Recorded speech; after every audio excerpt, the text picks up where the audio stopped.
దేశం అందరికీ. అయితే నేను ప్రస్తుతానికి సౌదీలో ఉంటున్న అందరికీ తెలిసే కదా.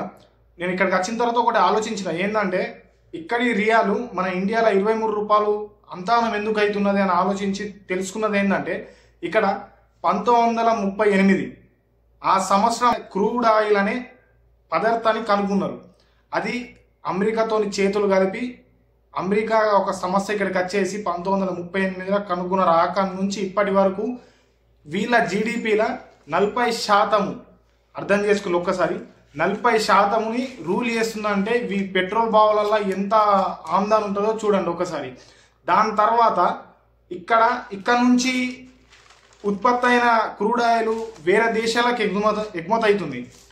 ఏ దేశాలకు ఎగుమతి అవుతున్నా అంటే 4 దేశాలకు ఎక్కువ 90% ఈ క్రూడ్ ఆయిల్ని తీసుకుంటున్నారు. ఆ దేశాలు ఫస్ట్ది చైనా, ఇంకోటి మన ఇండియా, జపాన్, ఉత్తర కొరియా. ఈ 4 దేశాలు మన ఇక్కడ సౌదీలో దొరికినాయి 90%. అర్థం చేసుకోండి ఒక్కసారి, ఒక్క దగ్గర దొరికింది 90% ఈ 4 దేశాలకి ఎగుమతి చేస్తుందంటే ఒక్కసారి ఆలోచించండి ఎంత జీడిపి అనేది అక్కడ పొందిన క్రూడ్ ఆయిల్ దానివల్ల ఎంత వస్తుంది, జీడిపిలో ఎంత పర్సెంట్ మెయింటైన్ చేయగలుగుతుంది. అయితే మొత్తానికి ఈ 4 దేశాలు క్రూడ్ ఆయిల్ని, పెట్రోలు, డీజిల్ ఇట్లా తీసుకుంటుంది.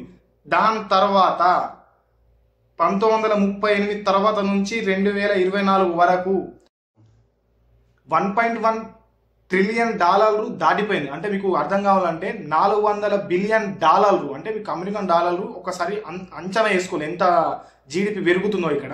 దాని తర్వాత వీళ్ళు ఈ జీడిపిలో అంటే మనకు 40% జీడిపి వచ్చింది చూసిల్లా, దీంట్లోకి వచ్చిన ఆమ్దాన మొత్తము నియో సిటీ అని చెప్పి ఒక కొత్త సిటీని ఎందుకు కడుతున్నారంటే, నియో సిటీ వల్ల వీళ్ళకి ఆమ్దాన అంటే మనకు టూరిజం అనేది ఎక్కువ పెరుగుతుంది. దానివల్లనే ఈ జీడిపి 40% వచ్చిన జీడిపి మొత్తము ఆ నియో సిటీ మీద పెట్టుబడి పెడుతున్నారు. దాని తర్వాత ఎందుకు ఇది మనకు నియో సిటీ కన్స్ట్రక్షన్ చేస్తున్నారు కొత్తగా అని ఆలోచిస్తే, 10 నుంచి 20 సంవత్సరాల మధ్యలో ఈ క్రూడ్ ఆయిల్ అనేది తగ్గిపోతూ ఉంటుంది అన్నట్టు. దానివల్లనే సౌదీ జీడిపి అనేది గట్టిగా నిలబడాలన్న కారణం కొద్దీ ఈ కొత్త సిటీని కట్టడం జరుగుతుంది. దీనివల్ల సౌదీకి వచ్చే లాభాలు ఏంటిదంటే, టూరిజం అనేది ఎక్కువ పెరుగుతుంది. ఇప్పటికైతే ప్రస్తుతానికి టూరిజం అని అంటే మక్కా అనేది ఒకటే ఉంది. కానీ దీనివల్ల ఈ కొత్త సిటీని చూడడం వల్ల భారతదేశం నుంచి కానీ లేకపోతే అమెరికా నుంచి ప్రతి ఒక్క దేశాల నుంచి సౌదీకి పబ్లిక్ అనేది రావడం జరుగుతుంది. దానివల్ల జీడిపి అనేది పెరుగుతుంది.